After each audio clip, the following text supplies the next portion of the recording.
Long before London wakes, a different life begins, underground, unseen, and already exhausted. Good evening and welcome to Stories for Sleep. Please consider subscribing and feel free to share in the comments which country you're listening from tonight. All right, let's begin. Your eyes open to darkness, complete darkness. For half a second, maybe less, you've forgotten where you are. Then it hits you. The cold. It's not just cold, it's the kind of cold that makes your bones ache. November in London, and there's no fire in the servants' quarters. Won't be until you light them. That's your job. That's why you're awake before the sun. And then the smell. It's not just one smell, it's layers. The chamber pot in the corner that needs emptying. Sharp, acrid, unavoidable. The girl next to you, Mary from Dorset, hasn't washed properly in a week because water costs effort and heating it costs. Coal and coal costs money that goes to the household, not to the likes of you.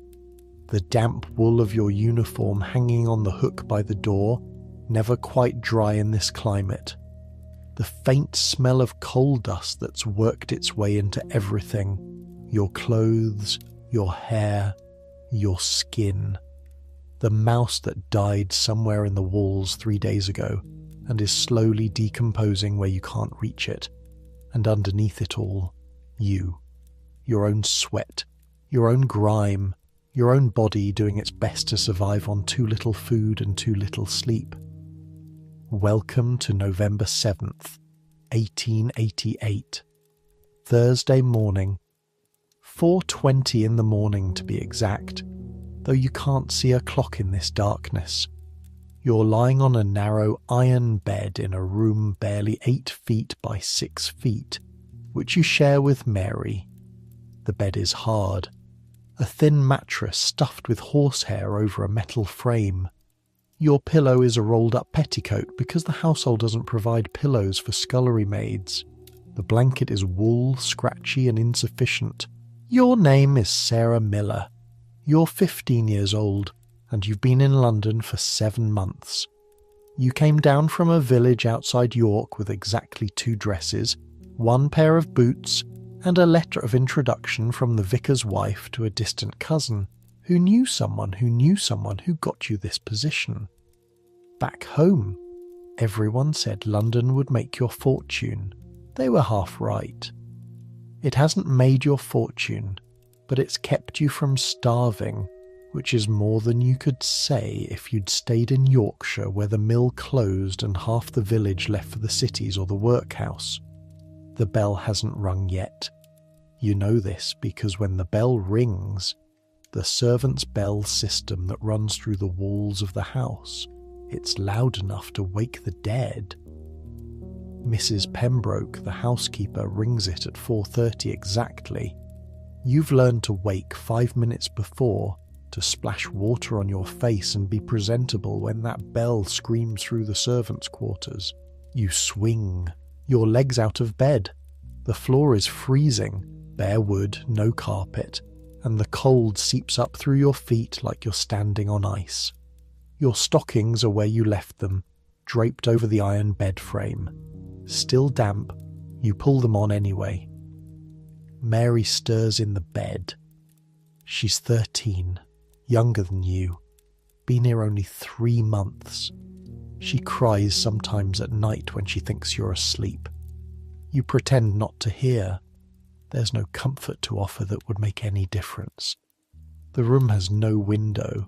You're in the basement level of the house, technically underground, which means no natural light ever reaches this space. The only illumination comes from the candle stub you're allowed, 1 per week, and you're already halfway through this one. You light it with the matches kept in a tin on the small shelf. The flame catches, flickers, steadies. The room emerges from darkness into dim, dancing shadows. Your uniform is where you left it. Black dress, rough cotton, designed for durability, not comfort. White apron, stained despite your best efforts because scrubbing floors will do that. White cap to cover your hair, which is brown and hasn't been properly washed in 2 weeks. You dress in the cold, your fingers clumsy with the buttons.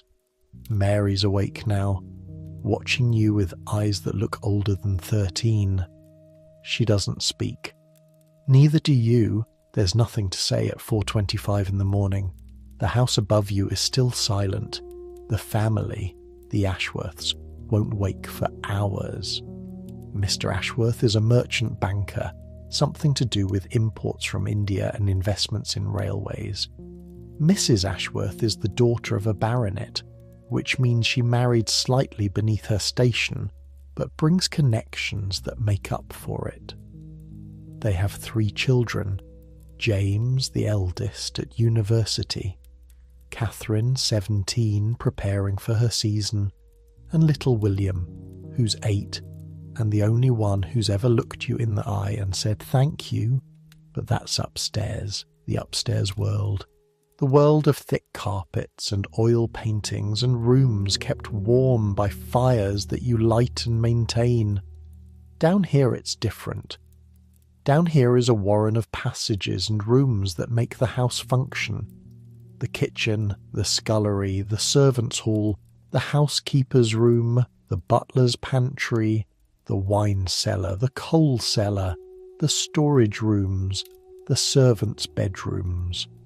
A whole shadow house beneath the grand one, populated by the people who make sure the family above never has to think about where their hot water comes from, or who empties their chamber pots, or who cooks their 7-course dinners.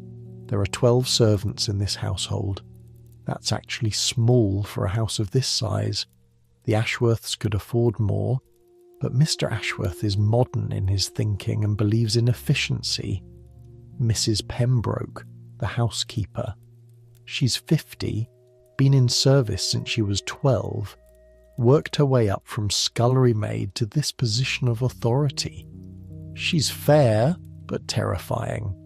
Her word is law. Below stairs, Mr. Davies, the butler. He's been with the family for 20 years, knows every secret, every preference, every unspoken rule. He moves through the house like a ghost, silent and observant. Cook, Mrs. Bradley, who rules the kitchen with absolute power.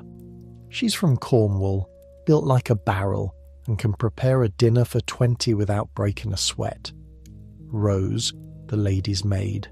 She's 22, considers herself several steps above the rest of you, and probably is. She dresses Mrs. Ashworth, does her hair, knows all the society gossip. James, the footman. He's 19, handsome, knows it, and is absolutely forbidden to have any romantic entanglements with the female staff. This doesn't stop him from trying. Thomas, the hall boy, 16, responsible for boots, errands, and generally doing whatever needs doing. Martha, the parlour maid. She's 18, quiet, been here 2 years. Agnes, the housemaid. 20, engaged to a clerk, saving money for her wedding. Emily, the between maid. 17, does a bit of everything. Mary, the under-housemaid, your roommate. 13 and homesick. And you, Sarah Miller, scullery maid, the lowest of the low.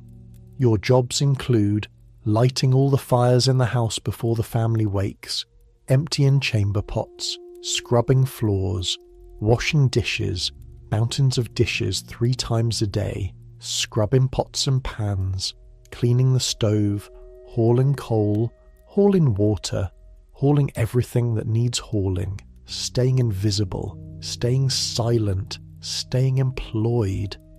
The bell rings, 4:30 exactly. The sound cuts through the basement like a knife. Mary jumps. You're already moving, grabbing the coal scuttle and the kindling box, heading for the stairs. Mrs. Pembroke is already in the servants' hall when you pass. She's fully dressed, hair in a perfect bun, not a wrinkle in her black dress. She looks at you, nods once. You're on time, that's good. Being late would mean a lecture at best, docked wages at worst. The drawing room fire. First, she says, then the morning room, then the dining room. Mr. Ashworth wants his study warm by 6. Don't forget the library today. Miss Catherine will be using it for her music practice. Yes, Mrs. Pembroke. Your voice sounds strange in the morning. Rough from disuse. You haven't spoken since yesterday evening. You take the back stairs. Always the back stairs. The servants' staircase is narrow, steep, unlit. You've learned to navigate it in the dark. Coal scuttle in one hand, kindling in the other, feeling your way up with practiced steps. The house is still dark, silent except for your footsteps and the slight rattle of coal in the scuttle. You emerge on the ground floor in the back hallway that leads to the family rooms, and here's where you have to be careful. You're allowed in these rooms, but only when necessary, only for specific tasks and only when the family isn't using them. You move like a ghost, quick, quiet, efficient. The drawing room first. You unlock the door. Servants have keys to every room and slip inside. The room is huge, maybe 30 feet long, filled with furniture covered in dust sheets overnight. Heavy curtains block any hint of dawn. The fireplace is cold, full of yesterday's ashes. You kneel on the hearth rug. It's thick, soft, expensive. Persian, probably. Worth more than you'll earn in 5 years. The ashes need clearing first. You use the small shovel to scoop them into the ash bucket, trying not to create dust. Dust means more work later. Dust means evidence that you've been here, and the point is to be invisible. Once the grate is clear, you lay the kindling. Small sticks arranged in a careful pattern. You've learned the exact configuration that catches quickest. Paper underneath, twisted into spills. Then the coal, piece by piece, building a structure that will burn hot and long. You strike a match. The paper catches. The kindling starts to crackle. You wait, watching, making sure it's properly going before you add more coal. A fire that goes out means starting over, and starting over means falling behind, and falling behind means Mrs. Pembroke's displeasure. The fire catches. The coal begins to glow. Heat starts to seep into the cold room. You're already moving to the next one. Morning room, same process. Clear ashes, lay kindling, light fire, wait to ensure it catches, move on. Dining room. The fireplace here is larger, needs more coal. The family will take breakfast here at 8. The room needs to be properly warm by then. Your hands are black with coal dust. Your knees hurt from kneeling on hard floors. You're only on fire number 3, and you have 7 more to go. The study is next. Mr. Ashworth's private domain. Bookshelves lining every wall. A massive desk covered in papers and ledgers.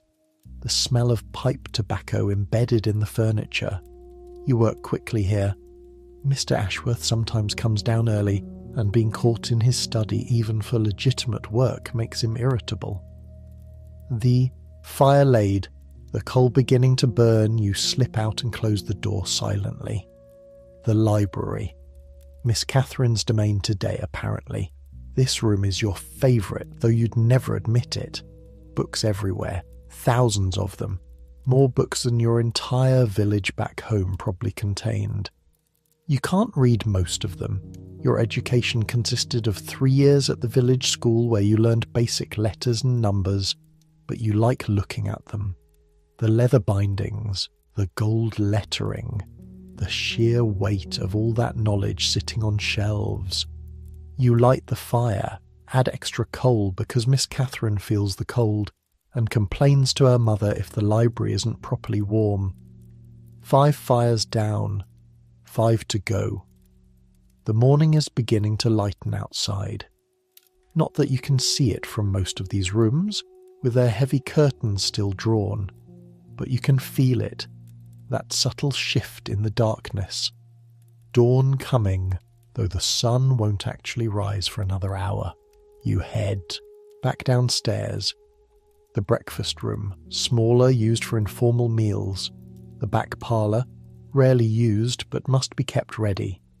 The conservatory, glass walls, freezing cold, needs 2 fires to heat properly. By the time you finish the last fire, it's nearly 6 o'clock. Your back aches, your hands are filthy, your dress has coal smudges despite the apron, but you're not done. Now comes the next round of tasks. The kitchen is already alive with activity when you return to the basement. Cook has been up since 4, preparing breakfast for the family and for the servants. The range is going full blast, filling the room with heat and the smell of baking bread. "About time," Cook says without looking up. She's elbow deep in dough, kneading with practiced violence. "Scullery's a disaster from last night. I want it spotless before breakfast." The scullery is a small room off the kitchen, dominated by a large stone sink and a wooden draining board. It's where all the washing up happens, all of it. Every plate, every glass, every pot, every pan, every piece of cutlery used by the family and the servants. Last night's dinner dishes are stacked on every available surface. The Ashworths had guests. 8 people for dinner means multiple courses, means mountains of crockery and silverware and serving dishes. You fill the sink with water from the pump. Cold water. Heating water means firing up the copper boiler, which takes time and coal, and Cook won't spare either for washing dishes. You'll do this with cold water and soap and elbow grease. The soap is harsh. Lye-based, designed to cut grease, not be gentle on skin.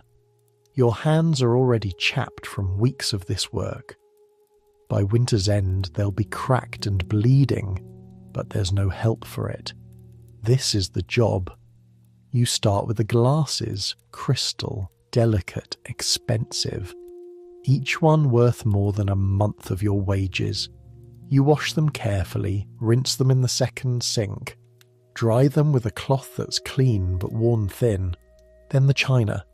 Plates decorated with hand-painted flowers, so thin you can see light through them. Dozens of plates.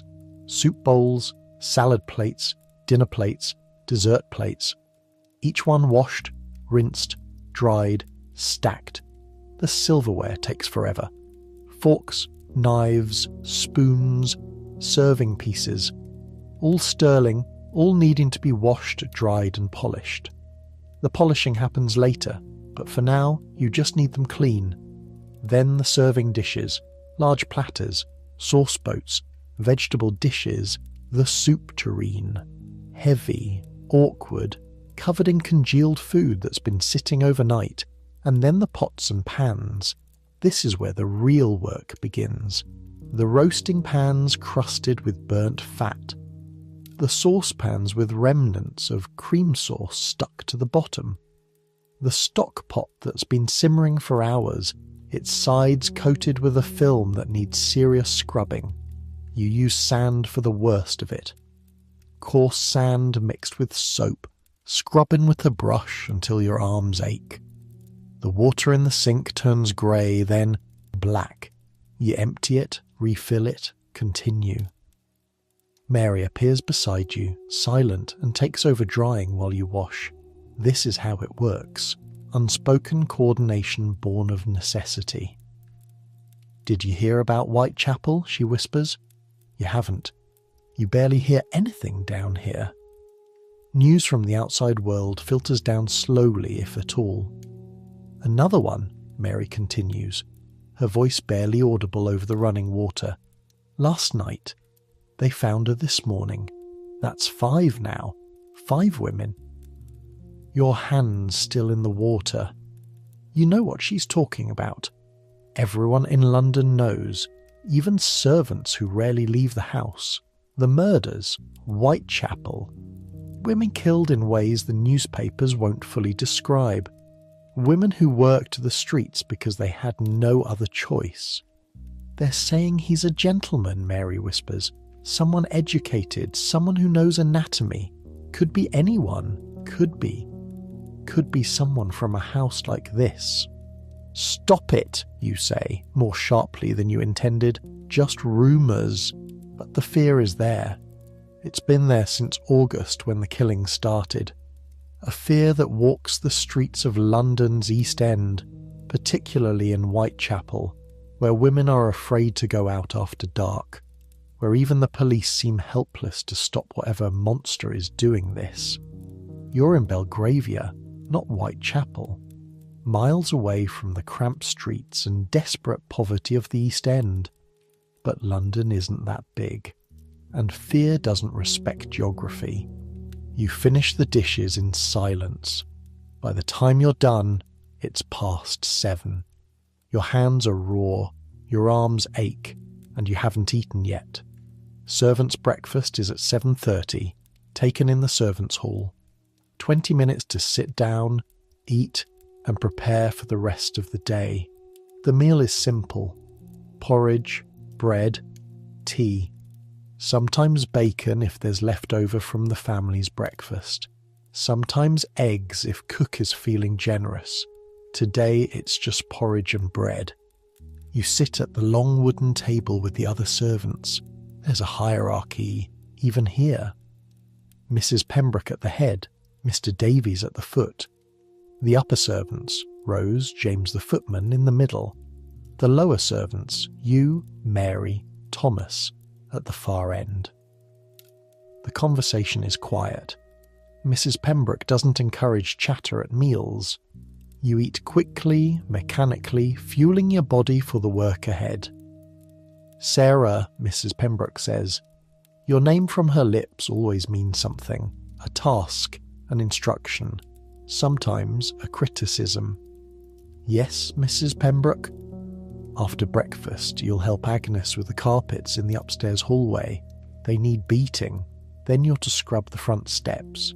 The master noticed a stain yesterday and was displeased. Yes, Mrs. Pembroke. Beating carpets means hauling them outside, draping them over the line in the back courtyard, and hitting them with a carpet beater until the dust stops flying. It's exhausting work. Scrubbing the front steps means being visible to the street, to passers-by, which you hate. But these aren't requests, they're orders. You finish your porridge. The tea is weak but hot. You drink it quickly, feeling the warmth spread through your chest, and then it's back to work. Agnes is waiting for you at the top of the servants' stairs. She's already pulled the first carpet, a long runner from the upstairs hallway, and has it rolled and ready to carry. Take that end, she says. The carpet is heavy, wool, thick, probably 12 feet long. You and Agnes struggle with it down the servants' stairs, through the basement, out the back door into the courtyard. The courtyard is small, surrounded by high brick walls. This is the servants' domain, where washing is hung, where carpets are beaten, where the coal is delivered. The family never comes here. This is as close to outdoors as you'll get today. The air is cold, damp. November in London means fog, always fog. It clings to everything, makes the air thick and hard to breathe. The smell of coal smoke is everywhere. Thousands of chimneys burning across the city, creating a yellow-grey haze that never quite lifts. You drape the carpet over the clothesline. Agnes hands you the carpet beater, a woven wicker paddle on a long handle. Give it a proper beating, she says. Mrs. Pembroke wants them spotless. You raise the beater and bring it down on the carpet. A cloud of dust erupts. You hit it again and again. The dust keeps coming. Months of accumulated dirt from feet walking on it, from London air settling into its fibres. Your arms start to ache after the first few minutes. By the 10th minute, they're burning, but you keep going because there's no alternative. The dust gradually lessens. The carpet begins to look cleaner. Agnes is working on another carpet beside you. You fall into rhythm, swing, hit, cloud of dust, swing, hit, cloud of dust, over and over. Did you hear about the woman? Agnes asks. Here it comes again. The murders. Everyone's talking about them. Mary mentioned it. They found her in Miller's Court, cut up. Something terrible, they say. Worse than the others. Agnes pauses her beating, wipes her forehead. I heard the police think he lives in the area. A local man. Someone the women would trust enough to go with. How do you know all this? James heard it from the butcher's boy, and Martha heard Mrs. Ashworth talking about it with her friends yesterday. They're terrified, the ladies. Terrified that this madman might come west, might start killing women in Belgravia or Mayfair. You hit the carpet harder. We're not those women. We're not walking the streets. Doesn't matter, does it? We're still women. We're still poor. If something happened to one of us, who'd notice? Who'd care? The thought sits heavy in your chest. She's right in a way. You're invisible in this house. Necessary, but invisible. If you disappeared, they'd hire another scullery maid within a week. Your family back in Yorkshire might grieve, but who else? The coppers are useless, Agnes continues. 5 women dead, and they can't catch him.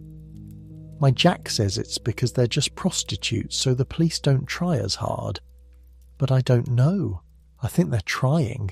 They just can't catch him because he's clever. Because he knows how to disappear. You're Jack, Agnes's fiancé. A clerk in a shipping office.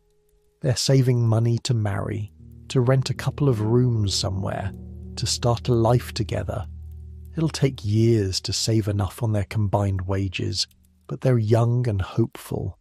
You finish with the first carpet and move to the next, and the next. 3 carpets in total, each one requiring the same brutal effort. By the time you're done, your arms are jelly, your back aches, and you're covered in a fine layer of dust. Right, Agnes says, let's get these back inside before they get damp. You haul the carpets back through the basement, up the servants' stairs, lay them carefully in their positions in the upstairs hallway. The work has to be invisible. The family will walk on these carpets and never think about the labour required to keep them clean. It's nearly 10 o'clock. You've been awake for almost 6 hours. You've lit fires, washed dishes, beaten carpets, and you're not even close to halfway through your day. Front steps next, you remind yourself. The front steps are a problem. They're white Portland stone, elegant and expensive, and they show every mark. Yesterday's rain has left streaks of dirt where water ran down from the street. Mr. Ashworth noticed. Mr. Ashworth complained. Now you have to fix it. You gather your supplies. A bucket of hot water. Mrs. Bradley grudgingly allowed you to take some from the copper. A scrubbing brush with stiff bristles. A cloth. A bar of soap. The front of the house is a different world. Belgravia is one of London's most fashionable districts. Grand terraces of white stucco houses, all identical, all expensive. The street is tree-lined, swept clean every morning by the street sweepers. The houses have black iron railings, polished brass door knockers, servants who maintain them in pristine condition. You're not supposed to use the front door, ever.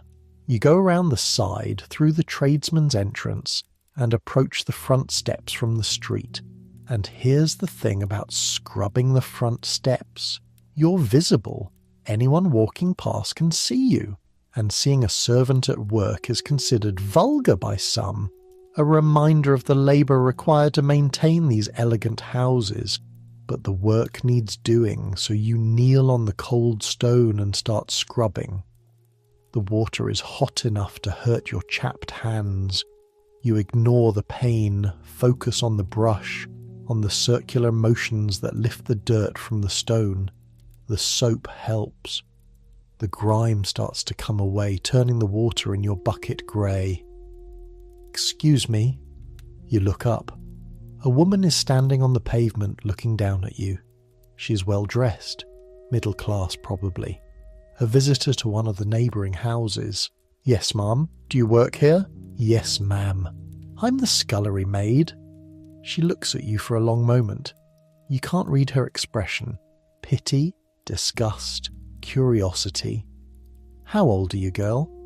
15, ma'am." 15. She shakes her head. "And already in service.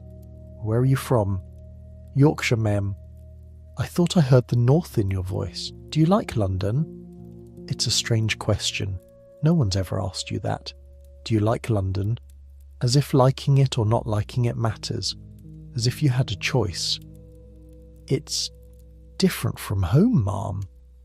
"I imagine it is." She glances up at the house, then back at you. "Are they treating you well, the family?" "Yes, ma'am. Very well." It's the expected answer. The only answer. You don't know this woman. She could be a friend of Mrs. Ashworth's. Anything you say could get back to your employers. "Well, work hard, girl. Stay safe. These are dangerous times for young women in London." She walks away, leaving you kneeling on the steps, brush in hand, wondering what that was about. You finish, scrubbing. The steps gleam white in the pale November light.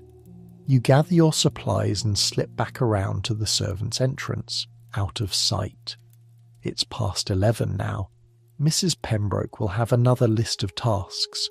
There's always another list. But before you find Mrs. Pembroke, you need to empty the chamber pots from the family bedrooms. This is possibly the worst task in your daily routine, but it has to be done. You climb the back stairs to the bedroom floor. The family is out. Mrs. Ashworth and Miss Catherine have gone calling. Mr. Ashworth is at his office. Young William is with his tutor. The coast is clear. The house has 4 floors above ground and the basement level where you sleep. The bedroom floor is the 2nd floor. This is where you almost never go unless specifically tasked. This is the family's private domain. The hallway is thick with carpet, the ones you just beat. Paintings on the walls, small tables with vases of flowers. Everything spotless, elegant, expensive. You start with Miss Catherine's room. It's at the front of the house, overlooking the street. The room is twice the size of the basement room you share with Mary. It has a 4-poster bed with curtains, a wardrobe, a dressing table, a chaise longue by the window, a fireplace you lit this morning. The chamber pot is under the bed. Porcelain, hand-painted with roses. You retrieve it carefully. It's full. You carry it at arm's length, trying not to slosh the contents, down the back stairs to the basement, out to the privy in the courtyard. The privy is a small wooden structure against the back wall. Inside is a wooden seat over a pit that gets emptied by the night soil men once a week. The smell is indescribable. You hold your breath, empty the chamber pot, try not to think about what you're doing. Back upstairs, Mr. and Mrs. Ashworth's room, larger than Catherine's, more opulent. The chamber pot here is larger too. You empty it. Return. William's room, the smallest of the family bedrooms, but still larger than most parlours in working-class homes. His chamber pot is lighter. You handle it quickly. The guest room, empty today, but maintained ready for visitors. The chamber pot unused, but still needs checking. 4 trips up and down the stairs. 4 trips to the privy. By the time you finish, you need to wash your hands thoroughly, scrubbing away the feeling of contamination even though you didn't actually touch anything. But while you're up here, while the family is out, you allow yourself a moment. Just a moment. You slip into Miss Catherine's room, stand by the window, pull back the curtain just slightly, and there it is. London, the street below, elegant and quiet. The trees, bare now in November, the identical houses marching in perfect rows, and beyond, in the distance, you can see the Thames, just a sliver of grey water between buildings, and rising beside it, still under construction, the Tower Bridge. They started building it 5 years ago in 1886. You've watched it grow from your occasional glimpses out windows. 2 massive towers, Gothic in style, connected by high-level walkways and bascule bridges that will lift to allow ships to pass. It's not finished yet. Won't be finished for another 6 years if the servants' hall gossip is accurate. But it's already impressive, already a landmark. You stand there for 30 seconds, maybe a minute, looking out at the city you live in but barely see. This view from the 2nd floor of a Belgravia townhouse, it's as elevated as you'll get. Your own room has no window. The kitchen and scullery face the courtyard. You exist in a world of basements and back staircases and spaces the family never sees. But from here, from Miss Catherine's window, you can see the river, can see the cranes and scaffolding of the bridge construction, can see London stretching away in every direction, huge and endless and full of lives you'll never touch. What are you doing? You spin around. Your heart drops into your stomach. Rose, the lady's maid, standing in the doorway, arms crossed, looking at you with an expression of severe disapproval. I was just... The chamber pot. The chamber pot doesn't require you to be standing at the window staring out like you own the place. No, Miss Rose. I'm sorry, Miss Rose. She's not that much older than you, 22. But in the servants' hierarchy, she's miles above you. She serves the mistress directly. She has status, respect, a better room, better pay.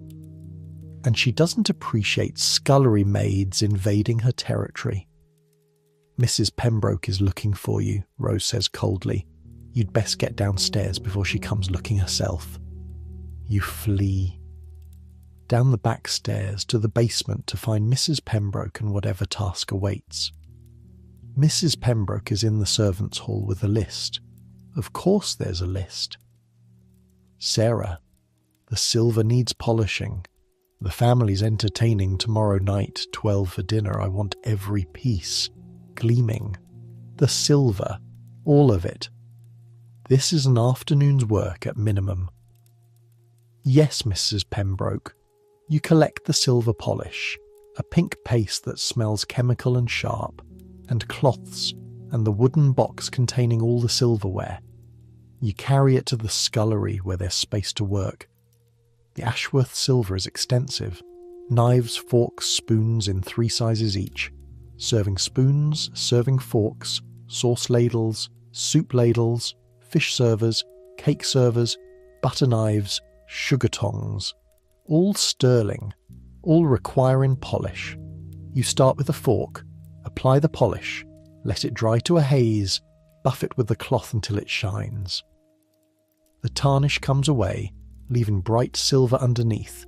1 fork down, approximately 87 pieces to go. It's mindless work. Your hands move automatically while your mind wanders. You think about home. Yorkshire feels like another lifetime. The village where you grew up with its stone cottages and sheep-dotted hills. Your mother, worn thin by childbearing and poverty. Your father, a labourer in the mill until it closed. Your 3 younger siblings, all still at home, all needing feeding. You send money home, most of your wages. You earn £14 a year, just over £1 a month, and you send 10 shillings home every month. That leaves you with 2 shillings a month for yourself, for soap, for replacing worn stockings, for the occasional letter home. It's not much, but it's more than you'd have in the village, more than most girls your age have. You're lucky, really. lucky to have this position, lucky to have food and shelter and employment. That's what you tell yourself on the hard days, on the days when your hands bleed from the lye soap and your back aches from scrubbing floors and you're so tired you could cry, but you can't because crying is weakness, and weakness gets you dismissed. You're lucky. Remember that. Lucky. You finish the forks, move on to the knives. The blades need careful attention, can't scratch them, can't leave any residue. Cook is preparing luncheon in the kitchen. The smell of soup and fresh bread fills the basement. Your stomach growls. Servants' luncheon isn't until 1 o'clock. It's only noon now. Mary appears in the doorway.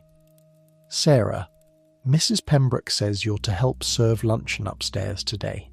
Martha's ill. Your hand's still on the knife you're polishing. Serve upstairs? You've never served upstairs. That's the parlour maid's job, or the between maids, not the scullery maids. Are you sure? That's what she said. You're to wash up, put on a clean apron and be ready in 20 minutes. 20 minutes. You look down at yourself. Your dress is stained with coal and polish.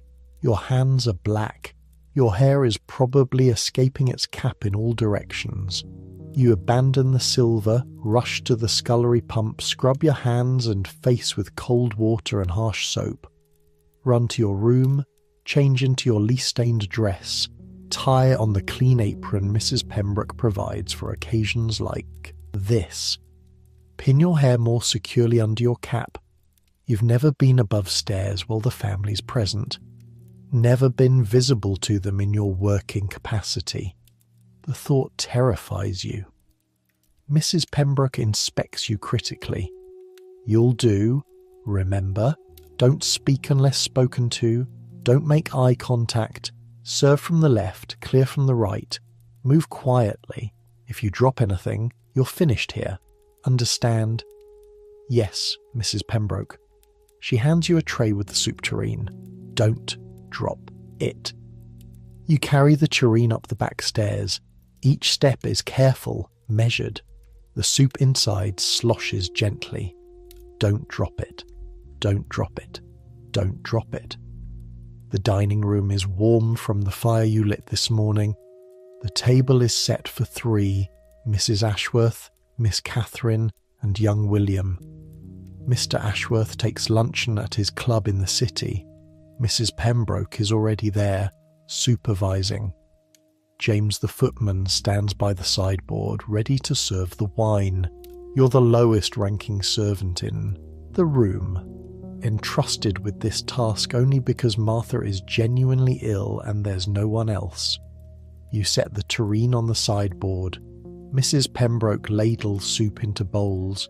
You take the first bowl, approach Mrs. Ashworth from the left, set it down gently. She doesn't look at you. You might as well be a piece of furniture, an automaton that delivers soup. Miss Catherine next. She's wearing a blue dress that probably cost more than you'll earn in 5 years. Her hair is elaborately styled. Rose's work. She's reading a letter while you set down her soup, doesn't glance up. William is different. He's 8 years old, still young enough to see servants as people. Thank you, he says quietly as you set down his bowl. You're not supposed to respond, but you can't help a tiny nod. Mrs. Ashworth speaks. Catherine, I've told you before, no correspondence at the table. But Mamma, it's from Emily Hartwell. She's invited me to her house party next month. You may read it after luncheon. Put it away. Catherine sighs dramatically but folds the letter and sets it aside. You retreat to the sideboard, standing at attention, waiting to be needed. The family eats, converses. You stand perfectly still, trying to be invisible. Have you heard about the dreadful business in Whitechapel? Mrs. Ashworth asks her daughter. Mrs. Henderson was telling me yesterday. Another woman found murdered. The 5th one. It's absolutely ghastly.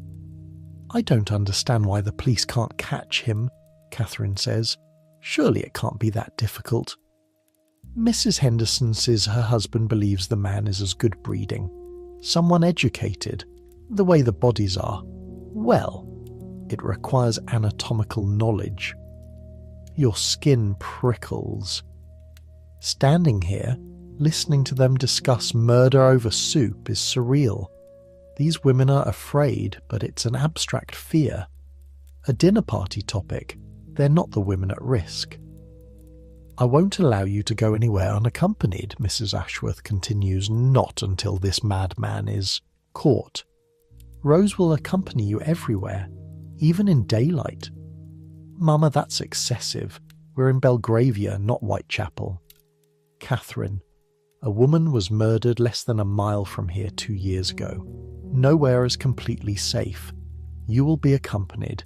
That's final. Less than a mile from here. You didn't know that.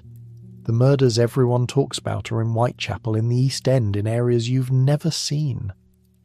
But 2 years ago, someone died close to this house. The thought makes your hands go cold. William is quiet, eating his soup, listening to his mother and sister argue about safety and propriety and things that don't concern him. Mrs. Pembroke signals you. Clear the soup bowls. You approach from the right, remove Mrs. Ashworth's bowl first, then Catherine's, then William's, back to the sideboard. James brings the next course. Cold chicken, salad, bread. You serve again, left side, set down plates, retreat. More conversation. Catherine's upcoming season, the dress she needs for the Hartwell party. William's progress with his tutor. Nothing about you, nothing about the servants, nothing about the labour required to produce this meal and serve it and clean up afterward. Your furniture, your wallpaper, you're there, but not there. The meal continues. Remove plates, serve dessert, apple tart with cream, serve tea, clear everything. Your feet ache from standing still. Your back is rigid from maintaining perfect posture. But you don't move, don't shift, don't show any sign of discomfort. Finally, Mrs. Ashworth rises. Come, Catherine, we have calls to make this afternoon. They leave. William follows his mother, giving you another small smile on his way out. The moment they're gone, you sag slightly. Mrs. Pembroke is already stacking plates. Not terrible, she says. This is high praise from her. Take everything down to the scullery, and Sarah, well done. Well done. You carry those words with you as you haul the dishes down the back stairs. Well done. Maybe you're not completely hopeless at this. The scullery awaits. Mountains of dishes. Again. You're washing the luncheon dishes when Mrs. Pembroke appears in the scullery doorway. Sarah, I need you to run an errand. An errand. Outside. Away from the house. Your heart lifts slightly. You love errands. Love them.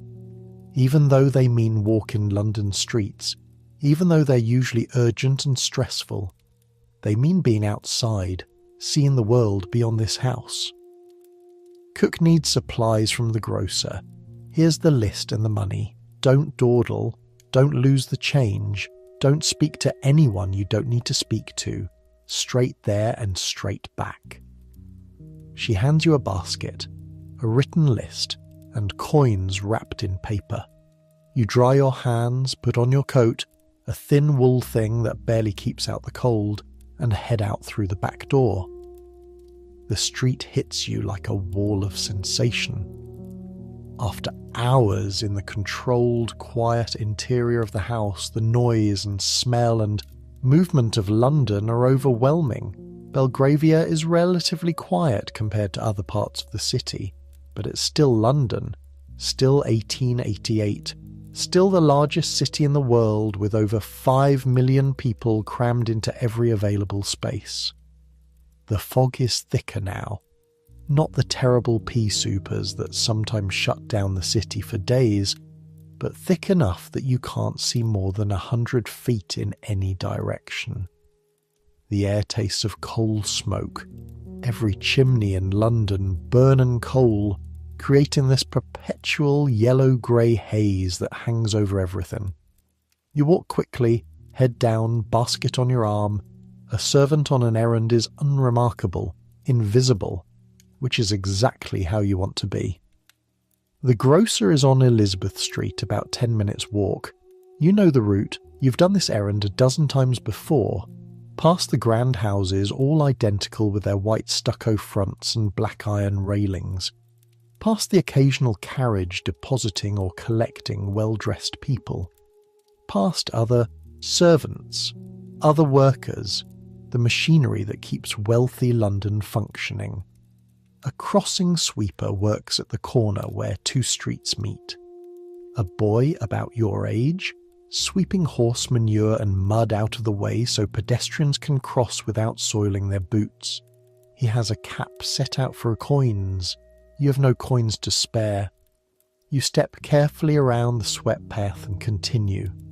The grocer's shop is warm and fragrant. Coffee, tea, spices, dried goods.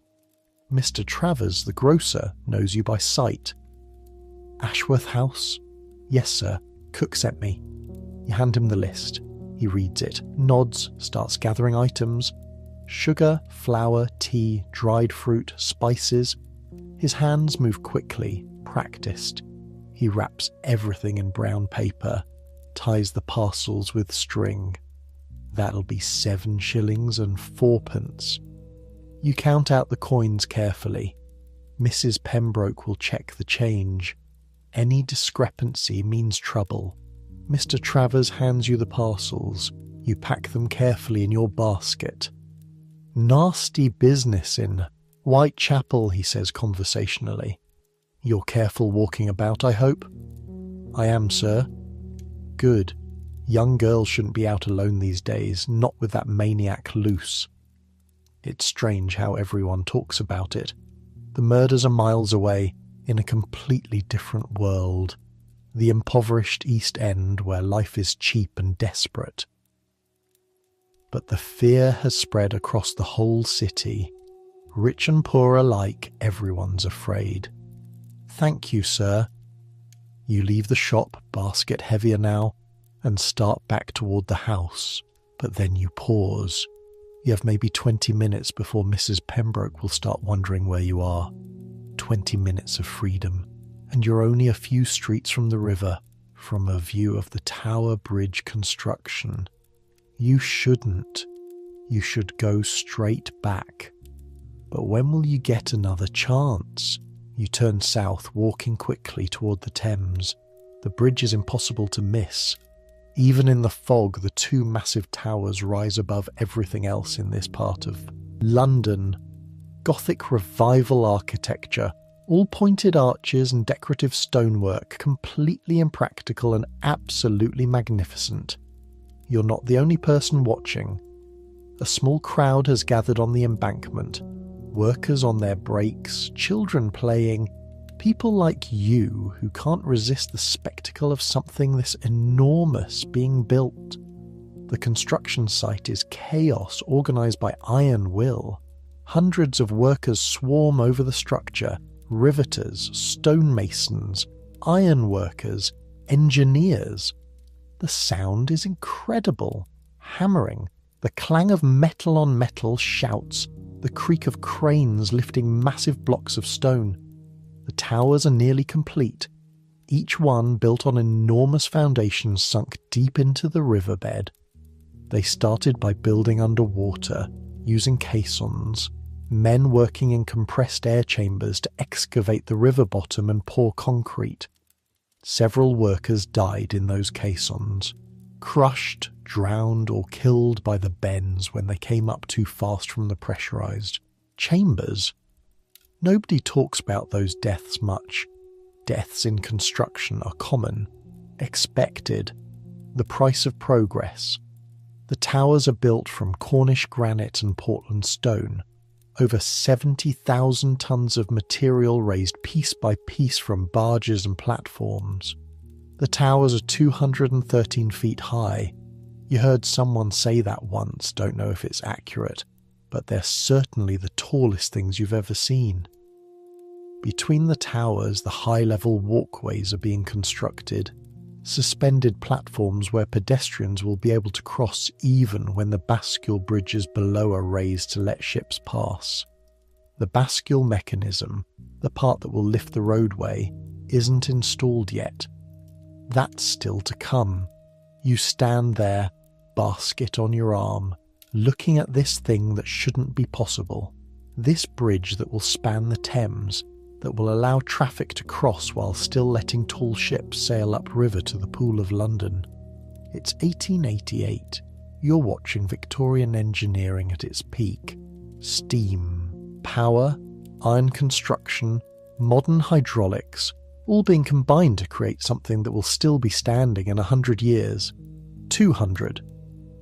A man stands next to you, also watching. He's dressed like a clerk, shabby genteel, worn suit, ink-stained fingers. "Magnificent, isn't it?" he says. You shouldn't respond, shouldn't engage with strangers, but he seems harmless, and you're both just watching the bridge. "Yes, sir, it is. They say it'll be done in 94. 6 more years of work. Can you imagine? 6 years to build a bridge." "It's very large, sir," he laughs. "Indeed it is. The engineering is remarkable. Do you know how the bascules will work? Hydraulic power. Water pressure in massive accumulators will lift those 1,000-ton roadways as easily as you lift your basket. Science and industry, young lady. This is the modern age." You don't fully understand what he's saying. Accumulators and hydraulics are beyond your education, but you can appreciate the enthusiasm. "Where do you work?" he asks. "In service, sir. A house in Belgravia." "Ah, out on an errand, I see. Well, don't let me keep you, but take a moment to appreciate this bridge. You're watching history being made." History? You suppose you are. Though history for you is usually measured in smaller increments. Did you light the fires on time? Did you break any dishes? Did you keep your position for another day? But yes, this bridge. This is history on a scale you can see and touch and stand in awe of. You realise you've been gone too long. Mrs. Pembroke will be timing you. You hurry away from the river, back through the foggy streets, toward the house. You slip in through the back door, slightly breathless, and nearly collide with Mrs. Pembroke in the hallway. You took your time. "I'm sorry, Mrs. Pembroke. The grocer was busy." She eyes you suspiciously but doesn't push. You hand over the basket and the change. She counts it, nods. "Get back to the scullery. Those luncheon dishes won't finish themselves." The afternoon blurs into evening, dishes washed, floors scrubbed, the dining room fire built up for the family's dinner. Your own dinner taken quickly in the servants' hall. Stew tonight, made from yesterday's leftover mutton with potatoes and carrots. The family's dinner is more elaborate. 7 courses, even though there are no guests tonight. Soup, fish, entree, roast, game, sweet, dessert. Cook and her kitchen maid prepare everything while you wash up after each course, the dirty dishes never ending. By 9 o'clock you're exhausted, your feet hurt, your hands are raw, your back aches, but there's still work. The kitchen needs cleaning, the scullery needs organising for tomorrow. Your uniform needs brushing clean of the day's accumulated grime. The other servants are similarly worn. Agnes and Emily are polishing brass in the servants' hall. Thomas is cleaning boots. Even Mrs. Pembroke looks tired, though she'd never admit it. "Early night tonight," she says. "The master and mistress are retiring early. We'll do the same. This is unusual. Normally the servants work until the family goes to bed, often past 11. An early night means being in bed by 10. An extra hour of sleep feels like luxury. You finish the last of the scullery work, hang the dishcloths to dry, cover the leftover food in the larder, bank the fire in the kitchen range so it won't go completely out overnight. Relighting it in the morning is extra work. Mary is already in bed when you climb the stairs to your tiny room. She's curled on her side, facing the wall. Mary? No response. She's either asleep or pretending to be. You undress in the dark, hang your uniform on its hook, pull on the shapeless cotton shift you sleep in. The room is freezing. No fire, no heat, just the cold November night seeping through the walls. You slide into bed next to Mary. The mattress is lumpy, the blanket thin. You curl into a ball, trying to conserve warmth. Sarah? Mary's voice is small in the darkness. I thought you were asleep. I heard something before, when I was putting away the washing upstairs. What did you hear? Mrs. Ashworth and Miss Catherine talking about the murders. You wait. Mary continues, her voice barely above a whisper. They said the police think he might strike again soon, that he has a pattern every few weeks, and it's been almost a week since the last one. They think another woman will die soon. That's East End business, Mary, not ours. But what if it's not? What if he comes west? What if he... Her voice breaks. I'm scared, Sarah. I'm scared to even walk to the privy at night. I'm scared of shadows. I'm scared of every noise.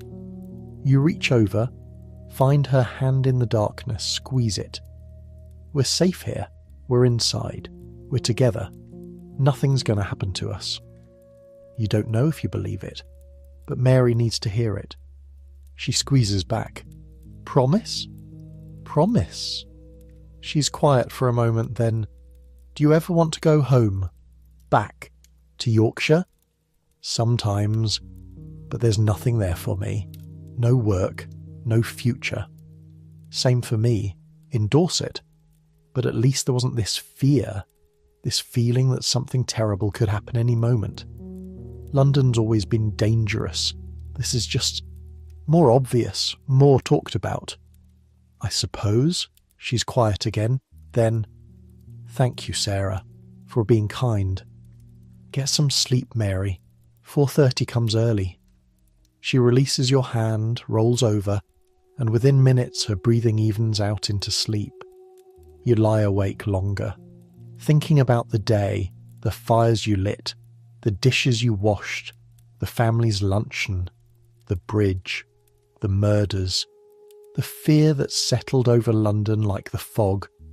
You think about the woman who stopped to talk to you while you scrubbed the front steps. Are they treating you well? She'd asked, as if the answer mattered, as if anyone cared whether a scullery maid was happy or miserable. You think about the clerk at the bridge. You're watching history being made. You think about Rose's cold disapproval when she caught you looking out Miss Catherine's window. Know your place. Stay in your place. You think about the 5 dead women in Whitechapel.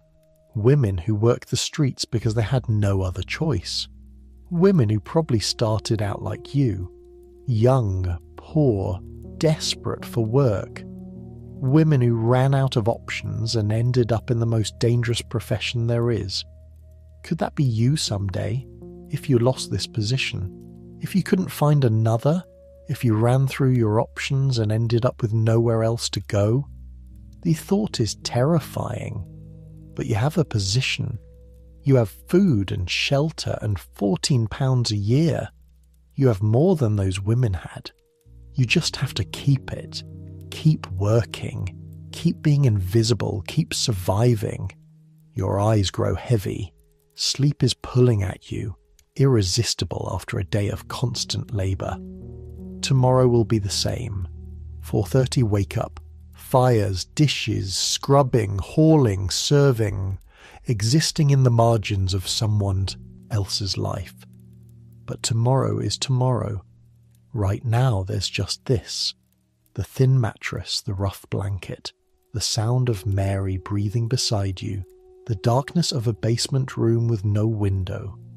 You drift towards sleep, but before you get there, you hear something. A scream. Distant. Outside. A woman's scream cut short. You're instantly awake, heart pounding. Did you imagine it?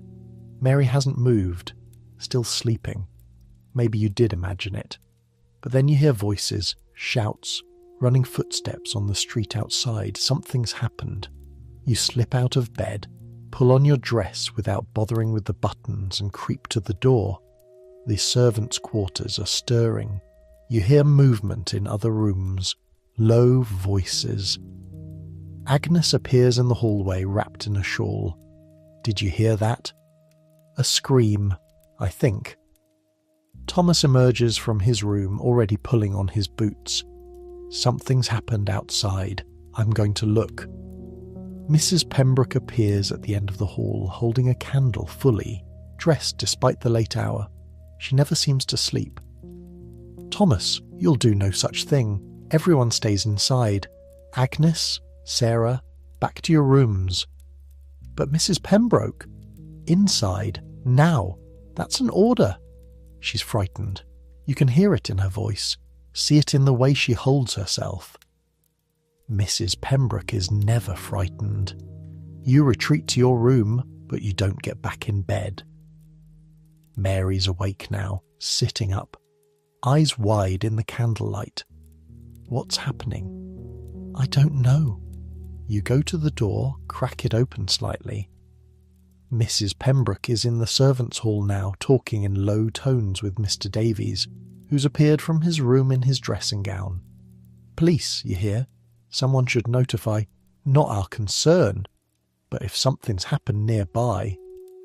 You can't make out full sentences, but the fear is obvious. Footsteps on the floor above. The family is awake too. You hear Mr. Ashworth's voice commanding, asking questions. Time passes in strange suspension, minutes or hours. You can't tell. You and Mary huddle together, listening, waiting. Finally, there are footsteps on the basement stairs. Mr. Davies appears in your doorway. Girls, there's been an incident on the next street. A woman was attacked. The police are there now. You're to stay inside. All servants are confined to the house until further notice. Is that understood? Yes, Mr. Davies. The next street. Mary's voice is shaking. Yes, but she's alive. She fought him off, apparently. Screamed, and he ran. The police think... He stops. Never mind what they think. You're safe. The house is locked. No one's going anywhere. Try to get some sleep. He leaves. You and Mary look at each other in the candlelight. The next street. A 5-minute walk from this house. From this basement room where you sleep. He fought him off. She fought him off. The Ripper. Everyone knows who he is without needing to say the name. The Whitechapel murders aren't in Whitechapel anymore. Sarah, Mary's teeth are chattering, though the room isn't that cold.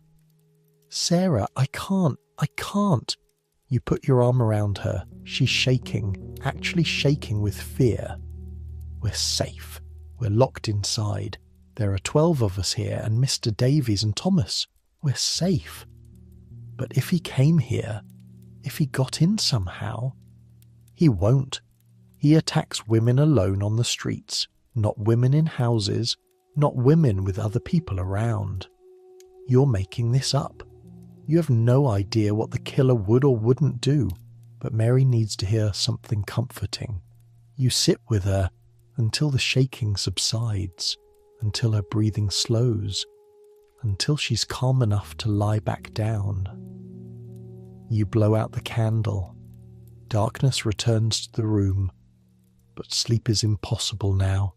You lie there, staring at nothing, listening to every sound. The house settling, pipes creaking, the wind outside. Every noise is a threat. Every shadow could be danger. Hours pass. At some point you must sleep, because the next thing you know, the bell is ringing. 4:30. Morning? Time to light the fires.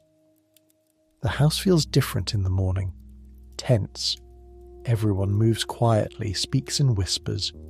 The police were here during the night.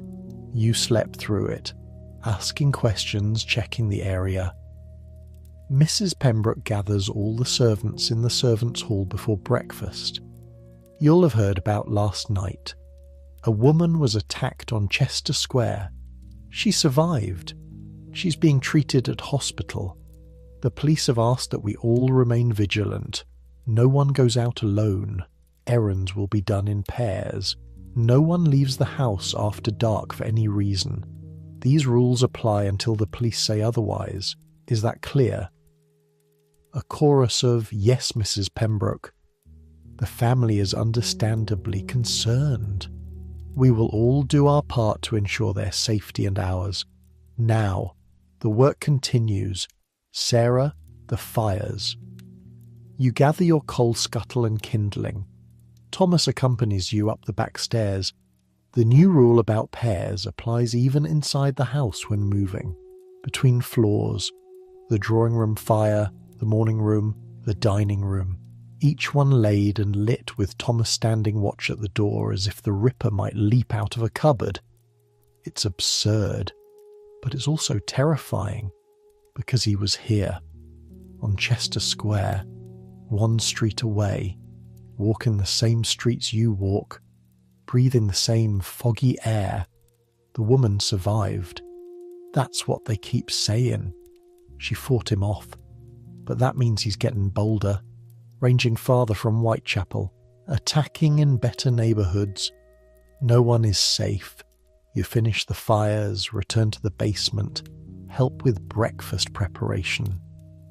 The family's breakfast today is subdued. You don't serve. Martha's recovered enough to take her duties back. But you hear about it from James. Mr. Ashworth is furious, he reports. Wants to know what the police are doing. Says the commissioner should resign. Says no one's safe in their beds. He's not wrong, Cook says grimly. The day proceeds, work continues, but the fear is there, underneath everything. In the way people jump at sudden noises, in the way everyone checks and rechecks that doors are locked, in the whispered conversations that stop when anyone comes near. By evening, the story has changed. The woman wasn't attacked by the Ripper at all. It was a husband, drunk, violent, a domestic incident, nothing to do with Whitechapel. The relief is palpable, but the fear remains, because it could have been him. Next time it might be. And then, somehow, life continues. November becomes December. The fear remains, but it becomes normalised. Background noise. The murders continue in Whitechapel. Another woman in early December, though the details are disputed. But no more incidents in Belgravia. The work continues. Fires lit every morning. Dishes washed after every meal. Floors scrubbed. Chamber pots emptied. The endless cycle of maintenance that keeps the house running. You learn more about serving above stairs. Martha teaches you the proper way to set a table, the correct placement of each fork and knife and glass. You practice until you can do it in your sleep. You grow stronger. The physical labour that nearly killed you in your first weeks becomes manageable. Your arms develop muscles. Your hands callus over, toughen up. You learn to carry heavier loads, work longer hours, survive on less sleep. Mary gets sick in mid-December. A fever, a cough that rattles her chest. She's moved to a different room so you won't catch it. You miss her presence, even though you barely spoke. Just having someone else in the room made it less lonely. She recovers after a week. Comes back pale and thin but alive. cook makes her broth, feeds her up, gets her back to strength. Christmas comes. The family goes to the country for a week, visiting Mrs. Ashworth's family estate. Most of the servants go with them. You're one of 3 left behind to maintain the London house. You, Thomas, and Mrs. Pembroke. It's strange. The house with only 3 people in it. So much space. So quiet. You eat your Christmas dinner in the servants' hall. Roast chicken that cook left prepared, potatoes, vegetables, even a small plum pudding. Mrs. Pembroke opens a bottle of wine from the cellar, pours you each a glass. To survival, she says, raising her glass. To another year done. You drink. The wine is rich, smooth. Nothing like the cheap stuff sold in public houses. You feel it warm your chest, your stomach. You've done well, Sarah, Mrs. Pembroke says. Better than I expected when you first arrived. You were so small, so frightened. I thought you'd last a month, maybe 2. I was frightened, you admit. The wine has loosened your tongue. Most girls are. Most don't make it. They quit, or they're dismissed, or they fall into trouble. But you've kept your head down, worked hard, stayed out of trouble. That's worth something. It's the most personal conversation you've had with her. The most you've heard her say about anything other than work. Do you ever regret it, you ask? Service? She's quiet for a long moment. Every day, and never. It's a hard life, but it's a life. I've seen the alternatives. I'll take hard work over starvation or worse. Worse hangs in the air. You both know what she means. The world isn't kind to women without means, Mrs. Pembroke continues. We have limited choices. Service is one of them. Marriage, if you're lucky. The workhouse if you're not. Or the streets. She takes another sip of wine. I chose service. I've made peace with it. You think about this. About choices and lack thereof. About the narrow path you're walking between survival and disaster. Will you stay? Mrs. Pembroke asks. When your first year is up? You hadn't thought about it. Your first year will be up in April, 4 months away. I don't know. Where else would I go? Nowhere, probably. But some girls get ideas, think they'll find better positions, better wages, better lives. She shakes her head. Usually. They just find different problems. But you should think about it. If you want to stay, I can arrange for a small increase in wages. £15 a year instead of 14. It's not much, but it's something. £15, an extra pound a year, an extra shilling and 8p a month. I'll stay, you hear yourself say. Good. We'll make a proper housemaid of you yet. Maybe even a parlour maid in a few years, if you continue to work hard.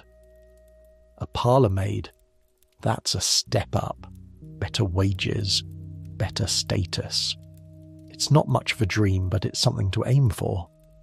The family returns after New Year's. The house fills with noise and demands again. The work intensifies. There are parties, dinners, social obligations. Miss Catherine's season is approaching, which means new dresses, new preparations, new expenses. You become part of the machinery that makes these events possible. You wash the dishes from dinner parties for 20 people. You help haul extra furniture up from storage. You polish silver until your arms ache. And through it all, the murders continue. Another woman in January, though the newspapers are less certain this one was the Ripper's work. The fear has become chronic. Something you live with, like the fog and the cold and the constant ache of tired muscles. It's a Tuesday in February when everything changes again. You're running an errand for Cook, fetching butter from the dairy on Eccleston Street. It's mid-afternoon, still light, perfectly safe according to all the rules.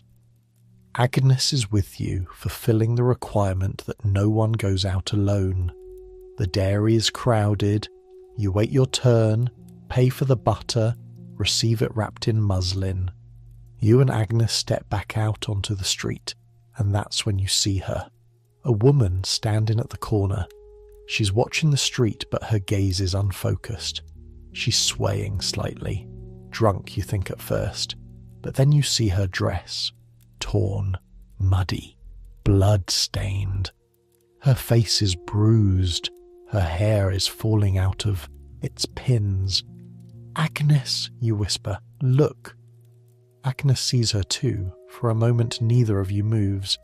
Then the woman's eyes focus on you. She takes a step forward, stumbles, catches herself against a wall. "Please," she says. Her voice is hoarse. "Please help me. You should walk away. You should ignore her. She's probably drunk, probably a prostitute, probably trouble. But she's also hurt. She's also a woman who needs help." You cross the street.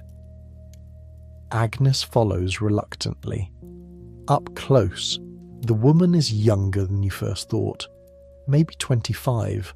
Her dress, under the filth, was once respectable. Working class, but decent. "What happened?" you ask. There was a man. He tried to..." She can't finish the sentence. She's shaking so hard her teeth chatter.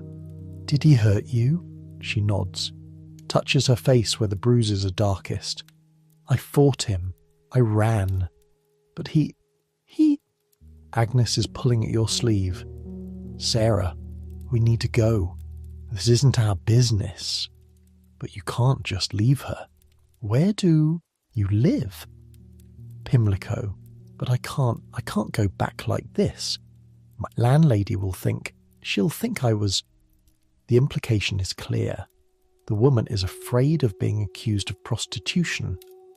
"Is there someone we can fetch? Someone who can help you?" "My sister.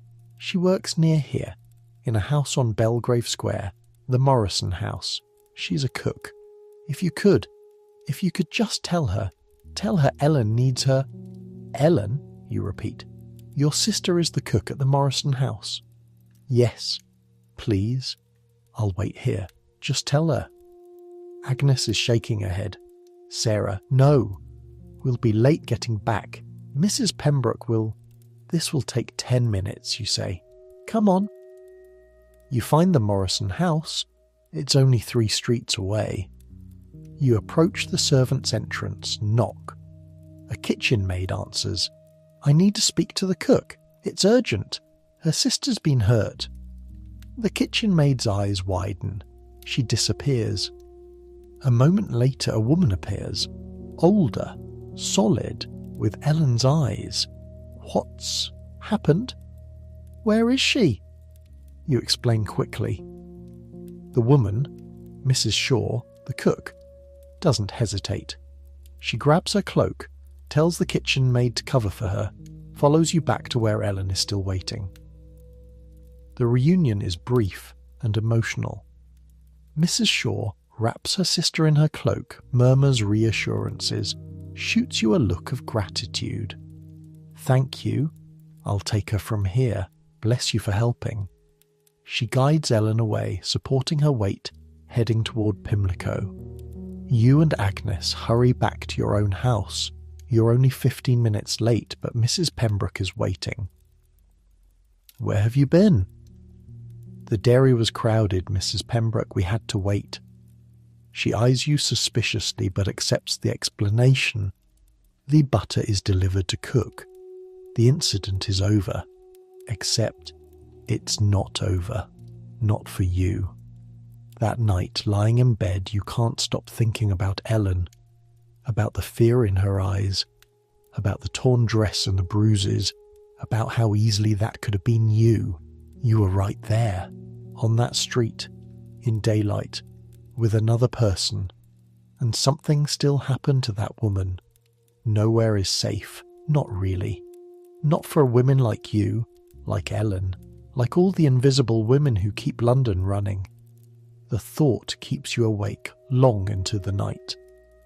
March arrives with slightly warmer weather and the promise of spring, though London's winter clings stubbornly to the city.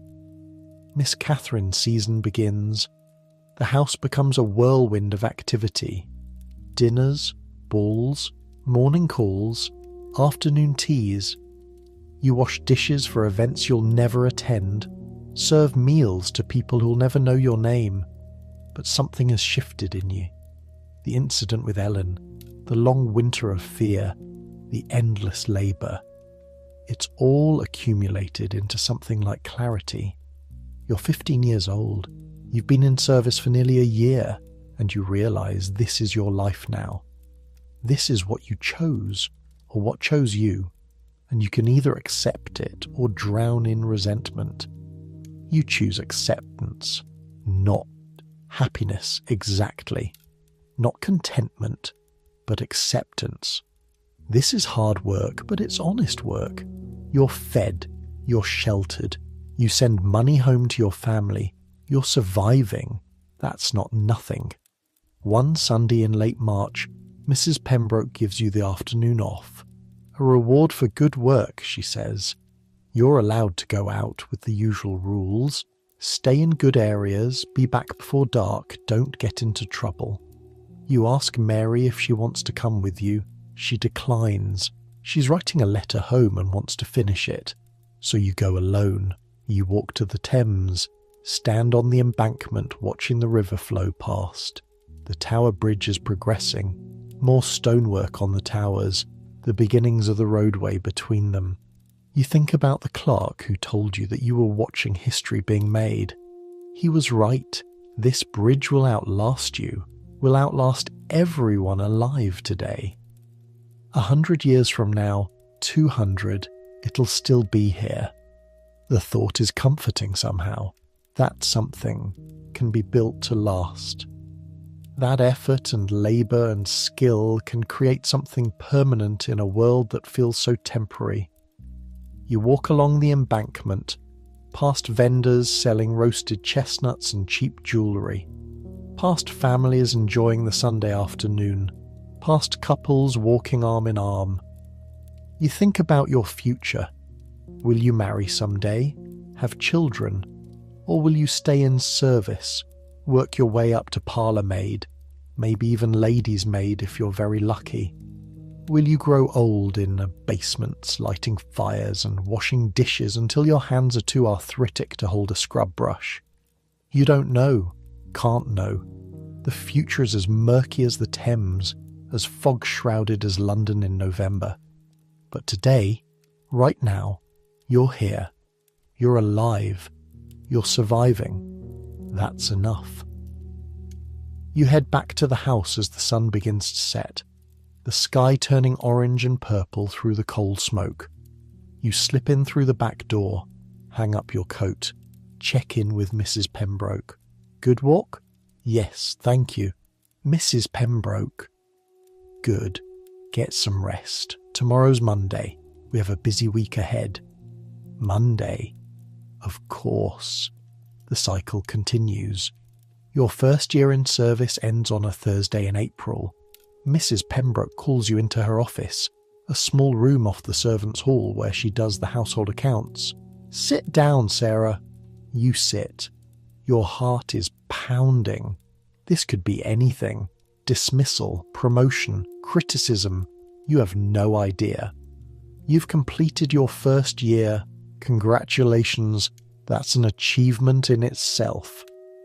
Thank you, Mrs. Pembroke. I've been watching you. You've grown from a frightened village girl into a competent servant. You work hard. You don't complain. You don't cause trouble. Those are rare qualities. You don't know what to say, so you say nothing. I'm offering you a new contract. £15 a year, as I mentioned at Christmas, with the potential to move up to between maid in 6 months if you continue at this standard. Are you interested? Between maid. That's higher than scullery maid. Better work, better pay, eventually. Yes, Mrs. Pembroke. Very much. Good. Then we'll draw up the papers. You'll stay in your current position until October, then we'll reassess. Work hard, and you'll go far in this household. Slack off, and you'll be back scrubbing pots. Understood? Yes, Mrs. Pembroke. Thank you, Mrs. Pembroke. Dismissed. You leave her office in a daze. £15 a year. Between made by October. It's not much, but it's progress. It's proof that the work matters, that you matter, at least a little bit. You tell Mary that night, in the darkness of your shared room. That's wonderful, Sarah. I'm so happy for you. You'll get there too. Just keep working hard. I hope so. I want to make something of myself, not just stay at the bottom forever. You won't. We won't. We'll both move up. We'll both make it. You don't know if you believe it, but saying it makes it feel possible. Spring becomes summer.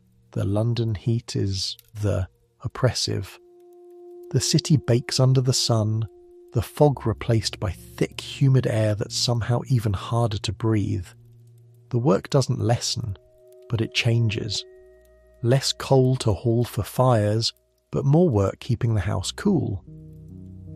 Windows opened, curtains drawn against the sun, extra cleaning because dust blows in from the streets.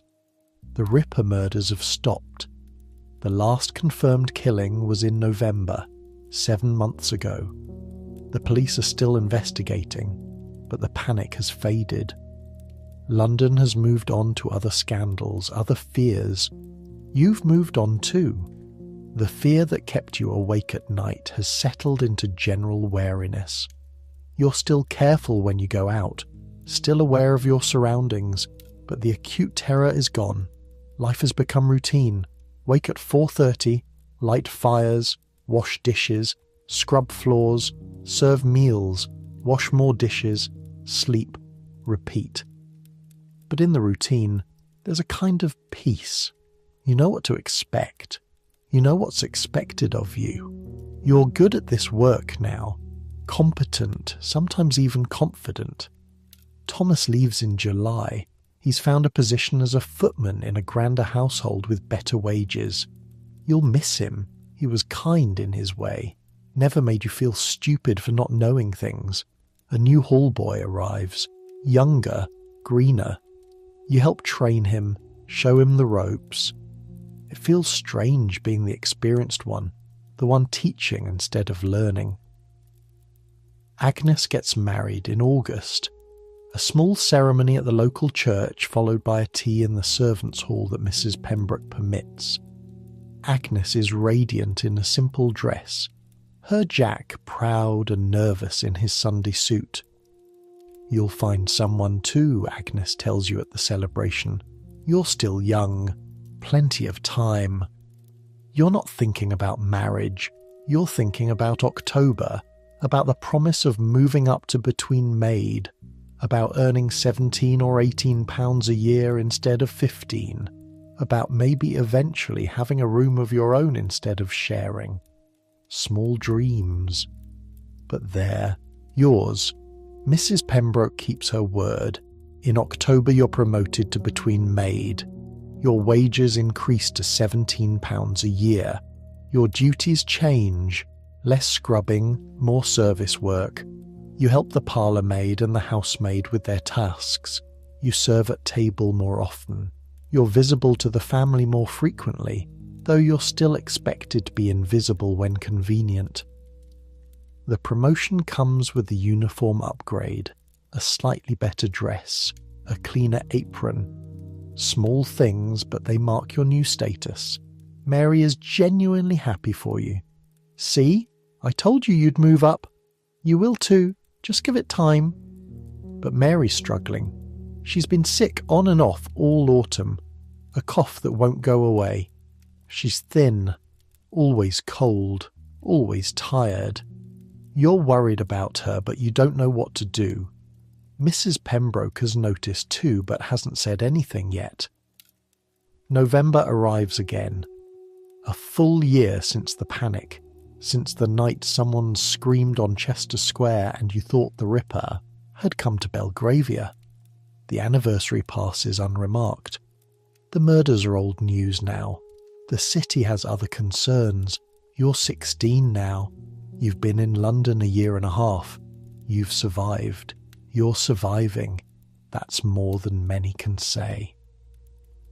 Mary collapses in the scullery 2 weeks before Christmas. One moment she's washing dishes, the next she's on the floor, unconscious, water soaking her dress. You scream for help. Mrs. Pembroke comes running. Between you get Mary to her bed. Send for the doctor. He examines her, asks questions, looks grave. Consumption, he says. Early stages, but unmistakable. She needs rest, good food, fresh air, preferably country air. The London fog is the worst thing for her. Consumption, tuberculosis, a death sentence for many, especially for poor girls who can't afford treatment. Mrs. Pembroke writes to Mary's family. They arrange for her to return to Dorset. The vicar there runs a small charity hospital where she might recover. Mary leaves 3 days later. You help her pack her few belongings. She cries, clinging to you. I don't want to go. I don't want to leave. You have to get better. Will I see you again? Of course you will. You'll recover and you'll come back, and we'll share a room again. You both know you're lying. Consumption patients rarely recover, and even if Mary does, she won't be strong enough for service work again. This is goodbye. She leaves in a cab, Mrs. Pembroke accompanying her to the train station. You watch from the basement window as the cab pulls away. You never see Mary again. You hear months later that she died in February, peacefully, in her sleep. At least she was home with her family. The news hits you harder than you expected. You didn't know her that well.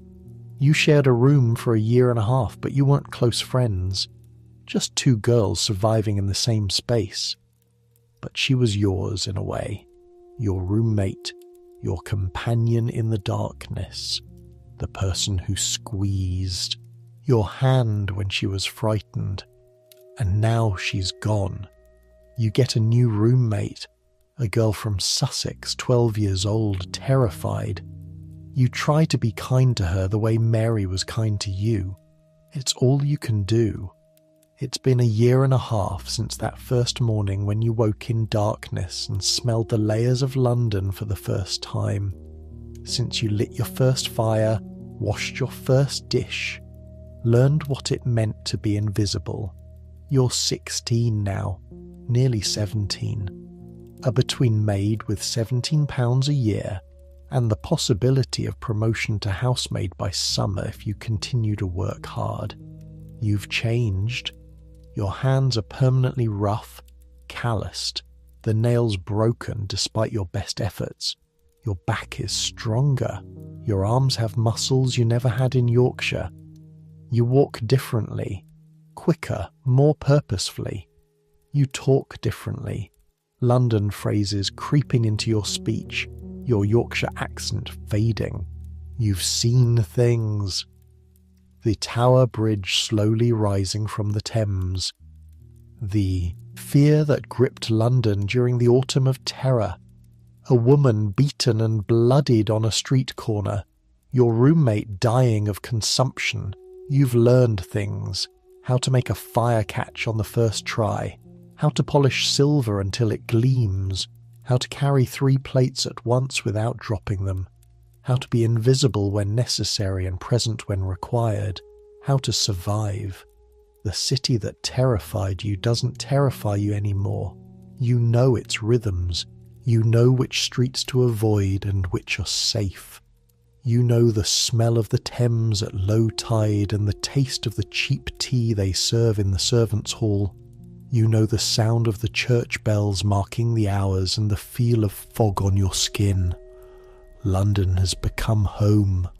Not comfortable, not easy, but home nonetheless. You think sometimes about the girl you were, the frightened 15-year-old who arrived with 2 dresses and a letter of introduction. She seems like a stranger now, someone you used to know. Who are you now? Between maid in a Belgravia townhouse, a survivor of London's streets and London's service, a girl becoming a woman, though not in the ways girls in novels become women. No romance, no adventure, just work and survival and small victories. But you're here, you're alive, you're making it. It's Sunday, your afternoon off, mid-May 1890. The weather is warm, actually warm, not just less cold. Spring has finally arrived properly. You walk to the river again. It's become your habit on Sundays when you can. The Tower Bridge is nearly complete now. The high-level walkways are finished, glass-enclosed structures connecting the two towers. The bascule mechanism is being installed, the massive counterweights that will allow the roadways to lift. They say it'll open next year. 4 more years of construction, and it'll be done. You stand on the embankment, watching workers swarm over the structure, still making history, still building something that will outlast all of you. A woman stands near you, well-dressed, maybe 30, watching the bridge with the same fascination you feel. "Remarkable, isn't it?" she says. "You're more confident now than you were a year and a half ago. You can talk to strangers without fear." "Yes, Mum, it is. I've been watching it being built for years. My house overlooks the river. Every day I see it grow a little more." "You're very fortunate, Mum." "Am I?" She looks at you properly for the first time. You're in service. It's not a question. Your dress, your bearing, everything about you marks you as a servant. "Yes, Mum. Between maid in a house in Belgravia. Do you like the work?" That question again. "Do you like it?" It's work, Mum. It's hard, but it's honest. I'm fortunate to have it." Fortunate. She repeats the word like she's tasting it. "I suppose you are in a way, but you're also young. Too young to be so resigned to a life of service." "I don't know what else I'd do, Mum." "No, I don't suppose you do." She's quiet, for a moment, still watching the bridge. "I was in service once, years ago, parlour maid in a house in Kensington." You look at her more closely. Her dress is expensive. Her bearing is that of a lady.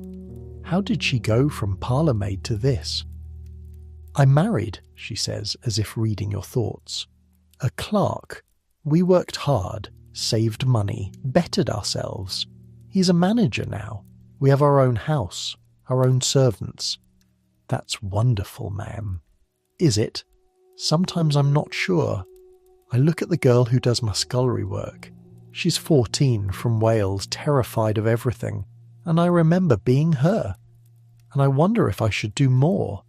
Help her somehow. But how? By being kind, by paying slightly better wages. It's not enough, but it's all I can think to do." You don't know what to say to this. The woman seems to be talking to herself more than to you. "Work hard," she says finally. "Save what you can. Keep your options open. Don't resign yourself to any future until you have to." "Yes, Ma'am. Thank you, Ma'am." She walks away, leaving you standing by the river, thinking about futures and options and the narrow path between service and something else. You return to the house as the sun sets. The city is painted gold and orange. Beautiful despite the coal smoke, despite the poverty, despite everything ugly about it. You slip in through the back door. The kitchen smells of the roast cook is preparing for the family's dinner. The servants' hall is quiet. Most of the others are out on their own half-days. You go to your room. The new girl Lizzie is there writing a letter home. She looks up when you enter. "Did you have a nice afternoon?" "I did. Did you?" "I stayed here. I'm still too frightened to go out alone." "You'll get used to it. I was frightened too at first." "Really? You seem so confident, like you've always known how to manage here." You almost laugh. "Confident. If she'd seen you a year and a half ago, she wouldn't think that. It comes with time. Just keep working, keep learning. It gets easier. I hope so. You change into your work dress. There are still chores before bed. The dinner dishes won't wash themselves. But before you go back down to the scullery, you stand in the doorway of your tiny room and look at it. Really look at it. This room that has no window, that's freezing in winter and stuffy in summer, that you share with a constantly rotating series of frightened girls fresh from the country. This room that represents the absolute bottom of the household hierarchy. It's not much, but it's yours. For now. Until you move up again, get a better position. Maybe eventually a room of your own. Small dreams. But they keep you going. You head down to the scullery. The dishes are waiting. They're always waiting. But you don't mind as much as you used to. This is your work. This is your life. And you've learned to make peace with it. Days become weeks. Weeks become months. The calendar pages turn. June, July, August. The heat is oppressive again. London in summer. Thick and humid and reeking. You wash dishes in water that barely feels cool. You scrub floors until sweat drips into your eyes. You haul water and coal and laundry and everything else that needs hauling. But you're strong now. The work that nearly broke you in your first months is manageable. Difficult, yes. Exhausting, yes.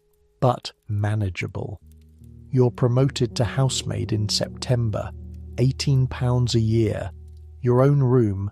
Tiny, barely bigger than a closet, but yours alone. No more sharing. No more listening to another girl cry herself to sleep.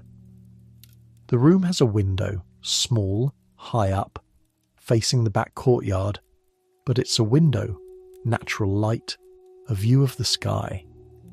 You stand at that window the first night, looking out at the narrow slice of London you can see.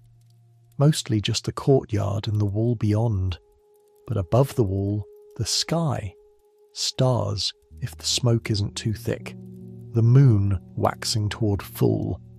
You think about how far you've come, from scullery maid to housemaid in 18 months, from £14 a year to 18, from shared basement room to your own space with a window. It's not much by the standards of the world above stairs, by the standards of the family you serve, who spend £18 on a dress without thinking about it, but by your standards, by the standards of the girl who arrived from Yorkshire with nothing. It's everything. November comes around again. 2 years since that first November in London. 2 years since the Ripper Panic, though the murders are rarely mentioned now. Old news, forgotten horror. The city prepares for winter. Coal deliveries increase. Fires burn in every room. The fog returns thick and yellow, wrapping London in its familiar embrace. You light the fires every morning, not alone anymore. You have help now. You're supervising rather than doing all the work yourself. But you still oversee it. Make sure every fireplace is properly laid and lit. You wash dishes still, though not as many. You scrub floors still, though not as often. You serve at table regularly now, a trusted member of the household staff. Mrs. Pembroke approves of your progress. You've done well, Sarah. Very well. Keep this up, and there's no limit to how far you could go. No limit. Within the narrow confines of domestic service. You could become a parlour maid. Maybe if you're very fortunate and very skilled, a lady's maid. That's the pinnacle. Personal servant to the mistress, trusted with her wardrobe, her secrets, her intimate needs.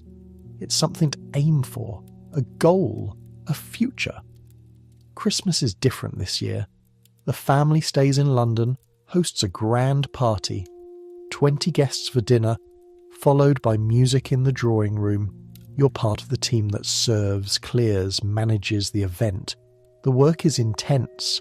Hours of preparation, hours of service, hours of cleaning up afterward. You finish at past midnight, exhausted, your feet aching, your back screaming. But you did it. You served a grand dinner party in a grand house. You didn't drop anything, didn't spill anything, didn't embarrass yourself or the household. Mrs. Pembroke gathers the staff afterward. Well done, everyone. That was a successful evening. The mistress is pleased. The mistress is pleased. High praise indeed. You may all sleep an extra hour tomorrow. Breakfast at 8 instead of 7. An extra hour. Luxury beyond measure. You drag yourself to your room, strip off your uniform, collapse onto your narrow bed. Your own bed. In your own room. With a window showing the night sky. You're asleep within seconds. The seasons turn. Winter releases its grip. Spring arrives, tentative and wet. The Tower Bridge opens in June 1894, they say now. Still 3 years away. You've watched it being built for so long it's hard to imagine it finished. But it will be. Everything finishes eventually. You're 17 now. Nearly 18. You've been in London for 2.5 years. In service for 2.5 years. It feels like forever, and also like no time at all. You've learned to navigate the city, know which omnibus routes go where, know the markets, the shops, the safe streets and the dangerous ones. London is your city now, in a way it could never be for the family upstairs who know only the respectable neighbourhoods and the exclusive shops. You know working London, service London, the London of early mornings and late nights, of heavy loads and aching muscles, of survival and small victories. You send money home still. Your family depends on it. Your younger siblings are growing up. You barely know them anymore. Your letters home are dutiful but distant. Yorkshire is another lifetime. This is your life now. London. Service. The endless cycle of work and sleep and work again. One evening in late April, you're folding laundry in the servants' hall. It's quiet work, peaceful after the chaos of the dinner service. Rose sits nearby, mending one of Mrs. Ashworth's dresses. She's less cold to you now than she was when you first arrived. You've proven yourself, earned a measure of respect. Do you ever think about leaving? Rose asks suddenly. Leaving service? No, leaving this house. Finding a different position. You consider. Sometimes. But why would I? The work is fair. The wages are reasonable. Mrs. Pembroke is strict but not cruel. Where else would I go that would be better? Nowhere, probably. But some girls like to move around, see different houses, different families. I prefer stability. I know this house. I know what's expected. That's worth something. Rose nods. That's wise. The girls who chase higher wages usually find they're not worth the trouble. Better to stay somewhere you're valued. Valued? Are you valued? You suppose you must be, or they'd have dismissed you by now. The household runs smoothly with your help. That's a kind of value. Do you ever regret it, you ask? Service? Every day, Rose says without hesitation. And never. It's a hard life, but it's my life. I've made my peace with it. The same answer Mrs. Pembroke gave you 2 years ago. The answer of women who've chosen service because the alternatives were worse. You fold the last of the laundry, carry it upstairs to the linen cupboard. The house is quiet. The family has retired for the night. Just the servants moving through the halls, finishing the day's work. You pass Miss Catherine's room. The door is slightly open. You can see her inside, sitting at her dressing table while Rose attends her. Catherine is talking, laughing about something that happened at a party. Rose is listening, responding, their relationship easy and comfortable. That could be you someday, lady's maid to someone like Catherine, a position of trust and relative comfort, or it could not. You could stay a housemaid forever, or you could meet someone, marry, leave service altogether, or you could get sick like Mary and die young, or you could grow old in basements, your hands gnarled with arthritis, your back permanently bent. You don't know, can't know. The future is uncertain. All you can do is work hard, save what you can, and hope for the best. It's a warm evening in July. You finished your work early. A rare occurrence. Mrs. Pembroke has given you permission to sit in the courtyard for half an hour before bed. You take a chair outside. The courtyard is small, but it catches the evening sun. The air is warm, almost pleasant. You can hear the city beyond the walls, horses, voices, the distant rumble of traffic. But here, in this small space, it's quiet. You close your eyes, let the sun warm your face. For half an hour you're not a housemaid. You're just a girl, sitting in the sun, resting. Your mind wanders, back to Yorkshire, to your mother's face. You're starting to forget exactly what she looks like. To your siblings, strangers now, grown and changed while you've been away. To your father, who wrote you a brief letter last month saying he'd found work at a new mill. Brief, stilted, the letter of a man who was never comfortable with words.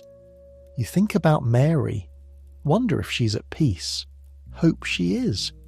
You think about the future, about the small, steady progress you've made, about the possibility of more. You think about London, this vast, dirty, magnificent, terrible city, this place that chews up girls like you and spits them out, this place where you've somehow managed to survive. The sun sinks lower, the warmth fades. Your half hour is up. You go back inside, back to your room, back to the life you've built here. It's not the life you imagined as a child. It's not the life anyone would choose if they had real choices, but it's yours, and you've made it work. That's something. That's enough. Night falls. The house settles into its evening rhythms. The family retires to their rooms. The servants finish their tasks and drift to their quarters. You're in your room now. Your own room. Small and plain, but yours. You light your candle. You're allowed one full candle a week now, a luxury compared to the stubs you had as a scullery maid. The flame catches, flickers, steadies. Warm light fills the small space. You undress slowly, hang your uniform on its hook, pull on your nightdress, worn thin but clean. Wash your face and hands in the basin of cold water. Brush your hair, 100 strokes, the way your mother taught you back in Yorkshire, back when you were a different girl. Your bed is narrow but comfortable. You've learned to sleep anywhere, in any conditions, but there's something comforting about this particular bed, about knowing it's yours, that no one else will climb in beside you, that this small space is your territory. You slip under the blanket. The room is cool but not cold. Summer in London, warm enough that you don't need extra covers. Through your window you can see the sky, not much of it, just a rectangle of darkness between buildings, but enough to see stars if you look hard enough. The city lights and the coal smoke obscure most of them, but there, just barely, a few points of light.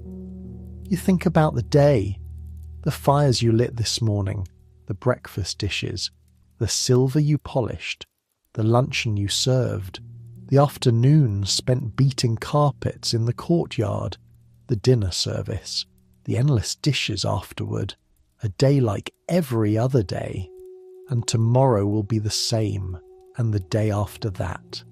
This is your life. This is what you've built. This is what you're building toward. Small victories, small progress, small dreams, but they're yours. Your eyes grow heavy, the day's labour catching up with you, your muscles relaxing, your mind slowing down. Tomorrow will come soon enough.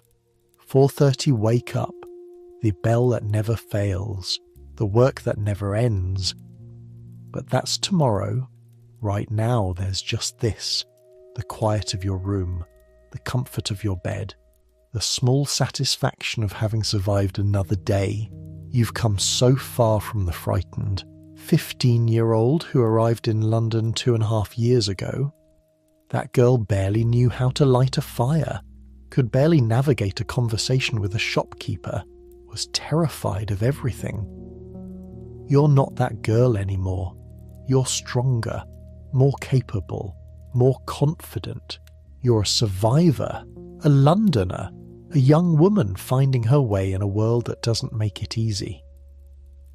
The sounds of the house fade, the last footsteps on the floors above, the last murmured conversations in distant rooms, everything settling, everything quiet, just your breathing, slow and steady, in and out, just the darkness, soft and complete, just the fading day, slipping away into memory. You're warm enough, fed enough, safe enough.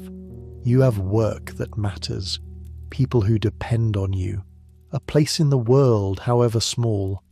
That's more than many have. That's enough. Let your eyes close. Let the tension drain from your shoulders, from your back, from your hands that have worked so hard all day. Let it go, all of it. The dishes can wait until tomorrow. The fires can wait. The endless tasks can wait. Right now, there's just this. Just rest. Just the soft darkness pulling you down into sleep. Centuries will pass. The London you know will change beyond recognition. The house you work in will be torn down and rebuilt. The streets will be paved differently. The fog will clear as they ban coal fires. The Thames will be cleaned. The city will transform. But the need for rest at the end of a long day? That doesn't change. The feeling of sliding into sleep after exhaustion? That's eternal. So let it come. Let sleep take you the way it took Sarah in her tiny room with its narrow window and its view of nothing much. Let it take you the way it's taken countless servants, countless workers, countless people who ended their days too tired to do anything but surrender to rest. You've earned this. You've worked hard. You've survived. Now rest. Just rest. Tomorrow will come soon enough. The bell will ring. The work will begin again. The cycle will continue. But that's tomorrow. That's hours away. That's someone else's problem. Right now there's just the darkness, just the quiet, just the slow, inevitable drift into sleep. Your breathing slows, deepens. The boundary between waking and sleeping blurs and fades. The city continues outside your window. London never truly sleeps. There are always people working, moving, living. The city breathes even in the depths of night. But you're separate from that now. You're sinking beneath it, into your own private darkness, your own rest. Let the last thoughts fade, the worries about tomorrow, the memories of today, the plans and fears and hopes. Let them all drift away like fog burning off in morning sun. There's nothing you need to do, nothing you need to think about, nothing you need to be except this, a body at rest, a mind releasing its grip on consciousness, just breathing, just existing, just being, and then even that fades. The awareness of breathing, the awareness of existing. Everything softens and blurs and becomes nothing. Sleep takes you, deep and complete and dreamless, the way sleep has taken billions of people before you, the way it will take billions after, the eternal surrender to rest. Good night, Sarah Miller, housemaid in a Belgravia townhouse, girl from Yorkshire, survivor of London. Good night to everyone who's ever worked until exhaustion, everyone who's ever fallen into bed too tired to dream. Good night to the past. To 1888, 1889, 1890, 1891. To Victorian London with its fog and fear and endless labour. Good night to everyone listening, in your own beds, in your own time, separated by centuries but connected by this, the need for rest, the gift of sleep. Let it come, let it take you, let everything fade into gentle, quiet darkness. You've earned it, just like Sarah earned it. Rest now, just rest. Good night.